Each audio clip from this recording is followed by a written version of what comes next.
tá aí, está começando mais um programa da Gi pela TV Brusque, canal 21 da NET. Sejam todos muito bem-vindos. Nós estamos no oferecimento de Lemos Esportes e Tec Medicina Integrada. Dia dos Namorados chegando, passa lá na Lemos, compra um presente pro mozão, pra mozinha, né? E falando em Dia dos Namorados, já participou do sorteio do bolo? Afe Maria, esse bolo tá dando o que falar. O bolo da Letícia Maurício, um beijo, minha querida, que em parceria com ela, e vai ser sorteado quinta-feira que vem, dia 11. Entra no Instagram, ali da TV Brusque, e participa, tá bem? Gente, vamos falar sobre o quê? Ansiedade. Espera um pouco, respira fundo, que o tema é tenso. Sabe que eu fiz uma pesquisa no Instagram e 91% das pessoas falaram que sofrem com ansiedade. Por isso, no programa de hoje, eu chamo essa querida, vocês vão lembrar dela, sabe do quê? Da corrida, triatleta e tal.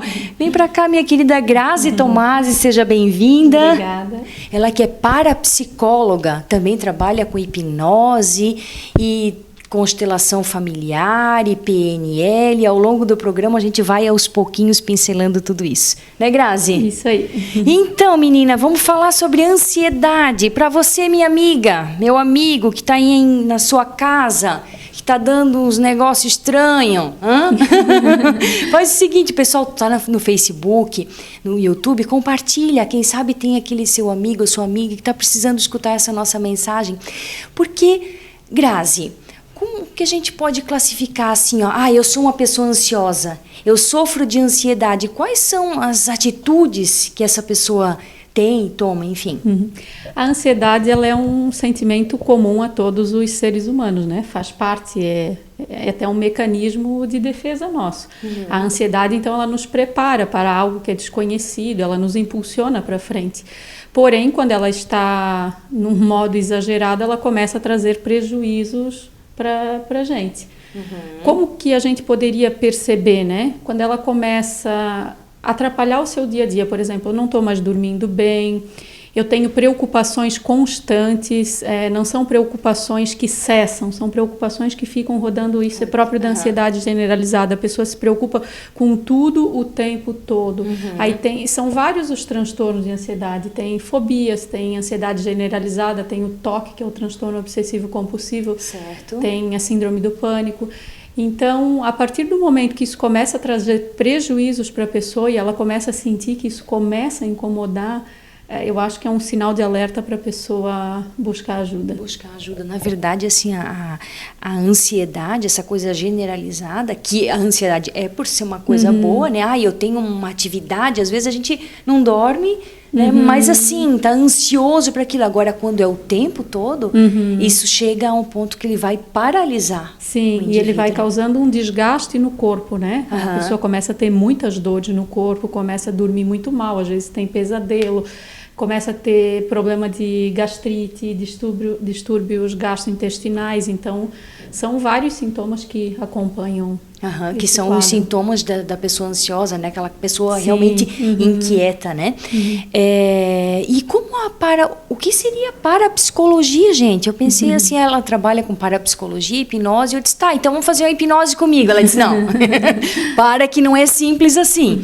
Mas como trata, o que é a parapsicologia? Então, a parapsicologia, ela é aquela ciência que no primeiro momento ela começou estudando os fenômenos paranormais. O que são fenômenos paranormais? Aqueles onde voavam objetos, casas mal assombradas, assombrações que se viam, pré-cognições, que a pessoa tinha um sonho, algo acontecia, telepatia, estou pensando em ti, daqui a pouco tu me liga. Todos esses fenômenos a parapsicologia começou a estudar. E por isso que a parapsicologia é tão confundida ainda com o misticismo, porque esses fenômenos eram atribuídos ao sobrenatural. Só que a parapsicologia, ela é uma ciência que estuda a mente humana, porque se constatou que sempre que ocorre um fenômeno paranormal, tem ali presente uma pessoa ou um grupo de pessoas. Então, o agente desencadeador do fenômeno paranormal é a mente humana. Foi aí que a parapsicologia começou a estudar essa mente, não o que é, porque a mente não é mensurável, certo, né? A mente não é o cérebro, mas como que funciona essa mente que ela é capaz de produzir fenômenos paranormais. E se ela é capaz de produzir esses fenômenos negativos, como até combustão, às vezes fogo, em coisas que pegam fogo. Sim, tortar garfo, aquelas coisas erradas. Então, a mesma mente também, é lógico que ela pode produzir fenômenos positivos, que daí vem a cura pela imposição de mãos, há muitas coisas. O próprio Reiki hoje, né, a gente sabe que existe essa troca de energia, então foi onde eles começaram a estudar e a canalizar essa energia, porque a energia existe, a gente só tem que saber canalizar, né? Perfeito. E a questão da ansiedade, né? Eu gosto dessa frase assim, ó, que todo excesso denota falta de alguma coisa, né? Então, assim, ó, que a gente pega aquela pessoa que não consegue, por exemplo, ter um acompanhamento nutricional, porque a nutricionista passou a dieta, ela vai lá, compra tudo numa tarde e come tudo. Aquela compulsão, aquela ansiedade, ou por bebida, essas lives, né? Toca o sertanejão, e a galera, nessa pandemia, até teve estudos que disse o seguinte, que o número das pessoas bebendo aumentou muito. Então, assim, a bebida, a própria droga, o sexo. Então, assim, como que a gente lida com essa questão de ansiedade? Tem uma causa específica? Sim, na parapsicologia a gente estuda muito programações de vida intrauterina, então muito da nossa personalidade hoje, ela se formou já na gestação. Basicamente, gestação, parto e primeira infância, mas é muito forte ali na gestação. Há muitas pessoas que foram esperadas do sexo oposto, elas já trazem consigo uma ansiedade. Por exemplo, eu fui bem esperada homem, né? Eu também, né, mãe? Tudo berço azul, caminha azul, era só azul. Acho que é por isso que eu gosto tanto de azul hoje também. E isso já traz uma ansiedade, porque eu já venho com aquela necessidade de satisfazer, eu criar uma expectativa, né? Então eu sinto como se eu nunca tivesse suprindo. Isso já traz uma ansiedade, isso pode ser uma das causas. Ameaça de aborto durante a gestação também, alguma dificuldade que a mãe passou, ou mesmo algo que a criança passou na primeira infância, um abuso, maus tratos, fome, alguma ameaça mais real que está diretamente ligado à sobrevivência. Tudo que está relacionado à sobrevivência cria programações mentais, entende? Então, as pessoas, especialmente que têm pânico, eu até hoje não atendi ninguém, sabe? Que não tivesse algo na gestação ou no parto, ou algo muito forte ali na primeira infância, como, por exemplo, um abuso, ou ter perdido um pai ou uma mãe quando era muito pequeno, né? Sempre tem. Então, a mente traz uma imagem forte de morte. Então, depois, quando a pessoa, durante a vida, ela passa por alguma ameaça, uma crise financeira, uma doença... Questão da sobrevivência em si. Quando a sobrevivência está ameaçada, real ou imaginariamente, ela passa a ter crises de pânico. Ou quando fica mãe, né? Porque às vezes, minha mãe quase morreu no parto, então eu engravido, traz todo aquelas imagens de que ter filhos é perigoso, ter filho pode morrer a mãe e o bebê. Claro que isso tudo é muito inconsciente, então precisa de um autoconhecimento para ir constatando tudo isso. Tá, e deixa eu te fazer uma... Meu Deus, Rodrigo, esse desses programas assim que a gente vai longe, tá? Mas deixa eu só fazer uma perguntinha ali, ó, com relação... Por exemplo, a pessoa está em casa nos ouvindo, está ansiosa... E tá nervosa, e o que ela faz? Ela já vai direto num psiquiatra? Não, vamos fazer o seguinte, vamos deixar essa próxima perguntinha, não sai daí, gente. Se tu não assistir o segundo e o terceiro bloco, vai ficar viajando e tem que assistir tudo, que depois a gente vai falar como lidar com essa ansiedade, né? Então é só um tempinho, vamos para os nossos comerciais e a gente já volta.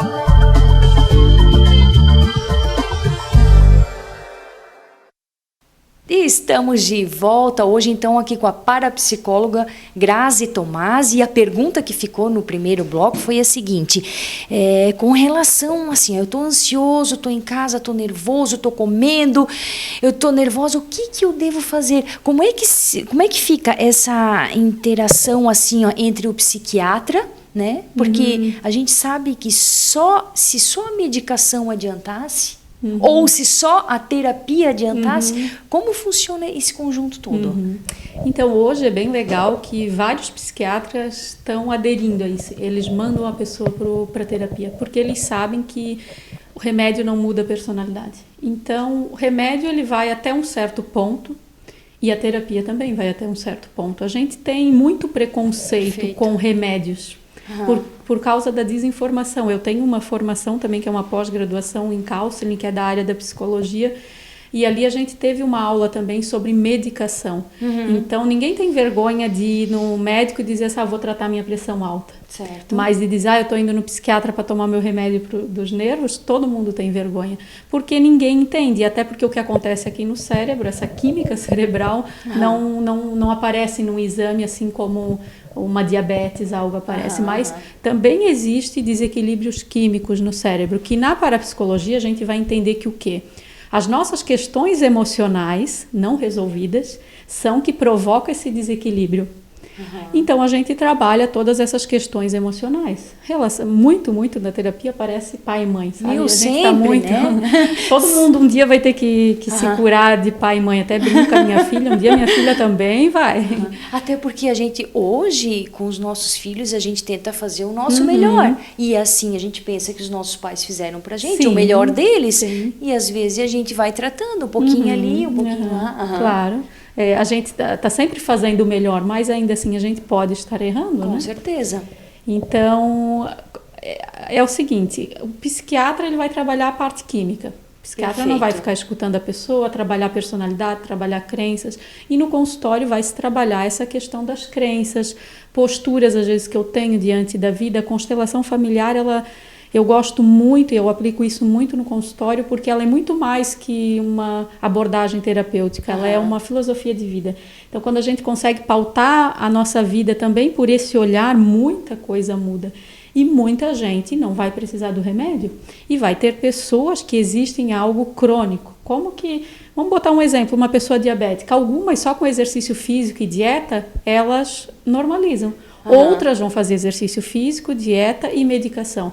Agora, pega essa pessoa que ela tome só o remédio, ela não cuidar da alimentação e não fizer um exercício físico, o que vai acontecer com ela? Perfeito, sabe a analogia? É a mesma coisa que uma pessoa que vai só no psiquiatra, ou assim, a terapia ajuda muito, mas às vezes a pessoa precisa sim de uma medicação. Da medicação. E ainda bem que existe essa medicação, né? Sim. Antigamente, o que acontecia? As pessoas iam para a Colônia Santana, era muito desumano, né? Porque não se tinha todo esse conhecimento, esse olhar. Eu tenho um verdadeiro respeito, assim, porque a minha família, eu tenho um tio que é esquizofrênico e passou pela Colônia Santana, então assim, é difícil, daqui a pouco a pessoa vai chorar só porque está na cadeira do terapeuta, mas é difícil. Então assim, que bom que os estudos evoluíram e que pode se unir um ao outro, a terapia, a psiquiatria, enfim. Agora eu vou falar para essas pessoas que de repente estão sentindo uma coisinha, estão sentindo ansiosa, essa ansiedade não passa, chega a paralisar, e quando paralisa de vez, a gente está falando em síndrome do pânico. Já ouviu alguém que tem isso? Tá falando com uma. Duas. Eu também já passei por esse quadro. 3? Assim, a síndrome do pânico é um tabu às vezes a gente falar disso, né? Porque ele realmente paralisa e só quem teve, só quem passou, só quem sabe dessa sensação de quase morte. A sensação é de morte iminente, né? E uma vez eu escutei isso de uma médica, Marilane, um beijo, minha querida Marilane Pinotti, doutora Marilane. Ela falou assim, olha, a gente nunca morre da síndrome do pânico. Não, isso é uma certeza. Mas a tua cabeça te leva longe. Porque os sintomas, eles são típicos de um infarto, de um derrame, e as pessoas dizem, é coisa da cabeça. Não, o físico, a pessoa sente tudo. Uma vez que eu tive crise de pânico, foi a síndrome do pânico que me trouxe por essa linha também. Foi através do pânico que eu conheci conhecer a busca, parapsicologia. Né? A busca pelo o que é que está acontecendo. E daí né? decidi também entrar nisso como uma profissão, né? Mas eu cheguei 2 vezes para o hospital, eu achava que eu estava infartando, então eu fui num hospital, eles disseram que não, eu fui no outro hospital, porque eu acredito, porque os sintomas físicos, ele vem, então, só quem passa realmente para saber, tanto que é uma frase que eu li, que é verdadeira, que é algo que a gente não deseja nem para o pior inimigo. É verdade, porque assim, ó, vamos falar para quem está em casa como é que funciona. É um pensamento, é um gatilho, naquela situação assim de ameaça à tua existência, à vida, e daquilo ele começa palpitações e sudorese. Sensação de que está enlouquecendo, sensação de desmaio. De desmaio, embora assim dure alguns segundos, parece que não acaba nunca. Sim, e depois o que ocorre é o medo da próxima crise, a pessoa fica sempre com medo de ter uma nova crise de pânico. E a diferença do pânico para a fobia é porque o pânico ele é um despertador que desperta em horas inadequadas. A fobia não, eu entro no elevador ou eu vou numa altura, eu tenho a mesma sensação de pânico, mas existe um gatilho específico. O pânico não. Mas agora a gente pode perceber hoje, depois de tudo que eu estudei, analisando a minha vida, eu entendo muito claramente o que aconteceu. Eu tinha acabado de perder a minha mãe, até então eu não tinha, só que eu já era uma criança muito ansiosa desde criança. Hoje é muito claro isso, mas eu não sabia. Sim. Então a minha mãe faleceu e eu passei por uma possibilidade de viver uma crise financeira. E essa questão com dinheiro representa sobrevivência. Foi ali o momento que a minha crise de pânico veio. Também veio no momento que eu estava indo para a lavanderia de casa e comecei a passar mal. Mas a gente analisando o contexto todo, era um momento. Então as pessoas que têm síndrome do pânico, elas podem observar se quando que veio a síndrome do pânico, se não foi em algum momento que essa sobrevivência estava ameaçada, uma separação, essa epidemia agora é um baita de um gatilho para muita gente disparar crises de pânico, né? Uma doença, eu atendi uma vez um rapaz que ele começou a ter crises quando a mãe foi fazer uma cirurgia e o médico disse que podia ser câncer. Nem era câncer, mas isso dispara uma série de gatilhos que são inconscientes, né? E a tua mente começa a lutar por um perigo que nem é real, porque geralmente esses perigos não são reais. Né? É assim, o que a Merle Cousani, né, a minha psicóloga, diz o seguinte, o que está querendo trazer com isso? Porque assim, ó, quando a gente diz que a ansiedade é uma coisa que leva um nada, que leva a lugar nenhum, mas só que tem um real sentido na questão do pânico. O que aquela crise está querendo dizer para ti? Então assim, ó, se tu tens alguém na tua casa, na tua família, que vira e mexe precisa ir no hospital, isso é muito comum. Isso é muito comum. Pessoas até que têm um quadro de ansiedade, é bem comum que elas começam uma peregrinação por médicos. Porque dói aqui. Nessa época, um pouco antes, eu fui diagnosticada com fibromialgia. Então, tu vai no médico, tens uma dor aqui, tu vai. Aí tu tens muita dor de cabeça, tu vai num neuro. Porque tu acredita realmente que tu tenha um problema. E não, são tudo emoções reprimidas que estão ali dentro, né? Que precisam vir para a tona. Eu não conhecia a terapia nesse momento, né? Mas daí, naquele momento, eu pensei, nossa, o quanto vale a paz de espírito. Não tem preço tu estar bem contigo mesmo. Gente do céu, é força de falar. Vamos fazer o seguinte, no próximo bloco a gente vai trazer soluções não existem. Né? Soluções assim, ó. Se a gente falar o seguinte, como curar a sua ansiedade, a gente está mentindo, né? Mas pode ser que tu controle e tu vai passar a tua vida, não aconteceu, mas dizer que existe cura de 100%? Não, mas então faz o seguinte, segura um pouquinho, fica os nossos comerciais, que a gente já volta. Até.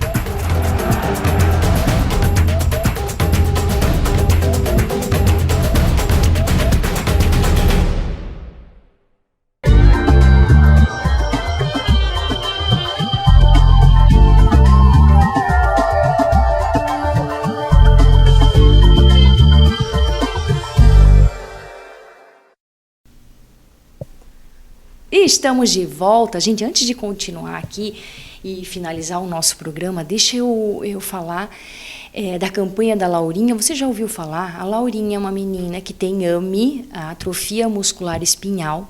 Então, você vai entrar no site, tá aqui escritinho, salvealaurinha.com.br, e lá você dá qualquer tipo de contribuição. Imagina se fosse teu filho, tua filha. Vamos ajudar, né, gente? E continuando aqui com a querida Grazi, vamos à luta. O que a gente deve fazer quando está com essa questão da ansiedade? Botar um tênis e sair correndo? Ajuda. O exercício físico é um santo remédio. Sim. Mas conta mais. Então, para a ansiedade, não existe uma coisa específica que a pessoa vai fazer e vai curar. Se fosse assim, a gente não tinha tanta gente com depressão, e não só para a ansiedade, para os quadros de depressão também. É um conjunto de fatores, a gente deve focar em qualidade de vida. Alimentação, a gente sabe que o nosso corpo, ele produz uma energia. Certo. Quando a gente não se alimenta adequadamente, vai baixar o nosso nível energético e a gente sente também no nosso corpo. Então, alimentação saudável, não estou falando aqui na questão de emagrecimento, que a gente sempre estética, busca por fora, não tem nada a ver com estética. Uhum. É consumir os nutrientes que a gente precisa, tomar líquido. Alimentação, exercício físico, isso eu falo para todo mundo, e as pessoas acham que é porque eu faço, né? Mas eu faço também porque eu tenho um pé na ansiedade, um pé na depressão. Então precisa fazer exercício físico, porque o exercício físico ele faz no teu cérebro o que um antidepressivo faz. Perfeito. Ele libera endorfina no cérebro, só que de uma forma natural. Então o exercício físico é indispensável. Também ele oxigena, né? Porque no exercício físico a gente respira mais ofegante e tudo isso oxigena o cérebro. Quem é ansioso respira onde? Aqui? A gente tá todo... Então a gente não faz isso. Meditação, não dá a volta, né? A volta que a gente diz assim, aquela respiração profunda. Respirando curtinho. E quando a gente pensa, né, Grazi, que o dia tem 24 horas e quantas vezes no dia a gente parou para dar essa respirada profunda, né? Tu ias falar da meditação isso, também. Porque a meditação também trabalha isso, né? Também trabalha muito a respiração, trazer atenção para o tempo presente. Então, é algo que para quem é ansioso, eu não gosto de fazer. É difícil, também não gosto. É difícil. Deixa eu te contar, eu acho que já falei isso, a primeira aula cadete na Escola Charlotte, sim. Até a gente voltou essa semana com yoga. E, meu Deus, eu digo, gente, eu vou sair correndo daqui. Mas assim, ó, tudo aquilo que tu menos tem, eu não tenho paciência, é aquilo que tu mais precisa. E a gente cria resiliência quando a gente se expõe ao que é desconfortável. A mesma coisa o exercício físico, né? É ruim, eu não consigo. Vai. Uma hora vai. E tu cria resiliência também para um momento de crise. Quando eu estiver lá passando por uma crise de pânico ou por um distúrbio, a ansiedade está muito... Não, de saber que vai ficar bem. Que vai dar conta. E a gente cria músculos no cérebro, né? Quando a gente se submete ao que a gente não gosta, é justamente ao que a gente precisa se submeter. Porque o que a gente gosta é muito fácil, né? Qualquer um faz, né? E é assim, né, Grazi? Às vezes a gente vê aquelas pessoas que treinam com tanta facilidade e de repente aquela que está em casa, que está ansiosa, ai meu Deus, mas eu tenho que... Não, tem que dar um jeitinho, nem que seja em casa, nem que seja ao redor de casa, que seja na rua, e achar o tipo de exercício físico. Eu sempre falo assim, ó, eu acho que se tem uma coisa, o programa da Gia, assim, estabanado, mas eu sempre falo, acho que em todo o programa, para que você se mexa, né? Então, assim, ó, mais uma coisa, a gente está agregando o quê? O exercício físico com o teu cérebro. Então, assim, tá estressado, tá nervoso, vai dar um jeito de botar isso para fora. E até um diálogo interno que a gente deve mudar, isso é da programação neurolinguística. Quando eu digo, eu tenho que correr, o que eu tenho remete a ti? Remete à obrigação. Isso é pesado. Então, quando eu digo assim, não, eu quero, eu vou. Eu quero já é algo que é teu. Não, é uma decisão. E eu vou, então, isso é proativo. Então, mudar esse diálogo, como a gente fala com a gente, já muda significativamente também. É verdade, eu tenho e eu vou, claro, tira essa obrigação. É o que a gente faz. Eu vou acordar às 5. Eu detesto acordar cedo, para mim é um terror. Eu vou acordar às 5 da manhã para ir correr. Se eu ir com aquela coisa, eu tenho, não, eu não vou acordar. Então, eu vou dormir decidida. Amanhã eu vou, eu quero ir. E depois que a gente chega é muito bom, né? Porque exercício físico, ele só é bom quando termina. Mas é verdade, as pessoas acham que assim, eu acordo às 5 da manhã mega feliz. Não, eu estou sofrendo para sair da cama, mas quando termina a sensação é muito boa. Gente, vocês lembram dela, né? A Grazi, que a gente fez o programa Mulheres de Ferro, com a doida da Elisete. Um beijo, querida. Mas é isso, ó, vê se é bom levantar cedo, mas a sensação depois, né? Tá, então a gente falou da questão do exercício, alimentação, meditação. E claro, daí terapia, né? Autoconhecimento, porque o remédio não vai mudar a tua personalidade, não vai mudar as tuas crenças, não vai fazer com que tu te reconcilie com teus pais, com teu irmão, com teu vizinho, com quem for que talvez tu tenha algum problema, né? Porque isso impacta muito a nossa vida, especialmente a nossa relação com os pais, que é de onde veio a vida, a força da vida veio daí. E muitas pessoas têm problema com essa relação com pai e mãe. E, às vezes, medicação. Às vezes sim, às vezes não. Depende muito de cada caso, né? Sim, e autoconhecimento é um caminho sem volta, né? Um caminho sem volta, porque uma vez que a gente mergulha nisso, a gente quer... Né? E assim, tu falou da programação neurolinguística, falou da constelação familiar e da própria parapsicologia, são tudo meios que te fazem chegar à causa da ansiedade e de tantas outras situações. Cada pessoa também se identifica com uma técnica melhor, por isso que assim, eu estudei a parapsicologia e só a parapsicologia eu poderia estar aqui clinicando. Só que quando tu vai para o consultório, e para mim também o conhecimento sempre foi um alimento, eu sempre gostei de estudar. Então eu fui buscando outras ferramentas. Acaba que tudo chega no mesmo ponto, só que com ferramentas diferentes. E cada pessoa vai se identificar, assim como eu tenho uma linha que eu me identifico muito. Então, cada pessoa precisa ser de uma maneira diferente. Ô Grazi, tu tens um projeto como é que é? Conta do teu projeto ali de pessoas ansiosas que podem te procurar. Então, eu tenho uma parceria com a Tamise, que também é parapsicóloga, e como a ansiedade é um dos temas que vem muita gente no consultório, a gente decidiu criar um programa Ansiedade sob Controle, que é a gente fecha um grupo de 15 pessoas e nesse grupo a gente trabalha em 5 encontros vários temas, né? Relação com pai e mãe, formas de tu trabalhar essa ansiedade, e daí se cria um vínculo, se cria um pertencimento, porque também às vezes essa ansiedade dispara em muitas pessoas que são muito sozinhas, sabe? Elas não se sentem pertencentes. Ali no grupo, forma um grupo, é muito legal. Agora a gente está nesse próximo grupo, que até parou por conta da pandemia e agora vai voltar, né? Mas acaba sendo muito legal, as pessoas criam um vínculo, elas partilham e daí eu começo a falar lá daquele medo que eu tenho, que é um medo bobo, e que geralmente a pessoa que tem ansiedade generalizada, ela sabe que é um medo absurdo, mas aquilo atormenta ela. E ela fala, ela vê que o outro também tem, que o outro também tem, e ela se sente à vontade, ela não se sente única ali no mundo com aquelas sensações, né? Então tá aí, já fica o contato ali da quem Grazi. Quiser me procura no Instagram, é Grazi Tomasi. A gente vai estar abrindo um novo grupo, mas agora de momento a gente tem que primeiro passar um pouco essa fase da pandemia, né? Porque muita gente tá insegura também para sair de casa. Sim, né? E por isso realmente eu quis trazer esse tema da ansiedade, porque imagina, a gente deixa a criança e os idosos dentro de casa. Então como é que não tá esse pai e essa mãe que tinham um convívio com o netinho, com a família, domingo, e de repente cada um fica no seu canto. Pensa a cabeça desse idoso. Em casa, quanta gente ansiosa precisando de ajuda. Né? E também deixo aqui, né, já fica o meu Instagram, se tu quiser uma ajuda para fazer exercício, né? Eu acho assim, ó, tem uma coisa diferente, porque eu tenho 10 anos de psicanálise, então assim, como é que é o meu público? Eu escuto. Então eu só escuto e ninguém treina. Não é isso.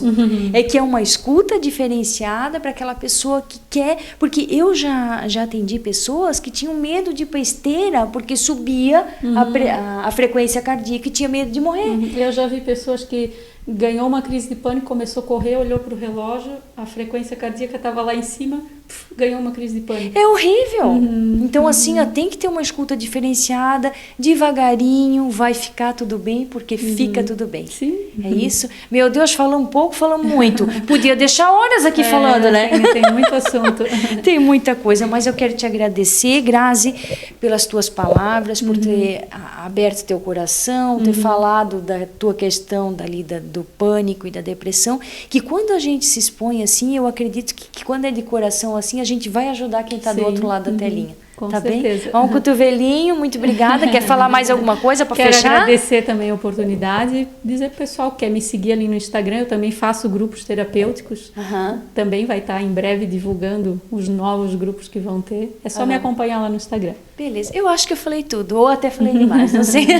Gente, vamos ficando por aqui no oferecimento de Lemos Esportes e Tec Medicina Integrada. Gente, vai lá no Instagram da TV Brusque, curte a foto do bolo. Quem sabe o mozão ganha um bolo. Um beijo, fiquem com Deus e cuide-se, saúde, o seu bem mais precioso. Tchau. Tchau.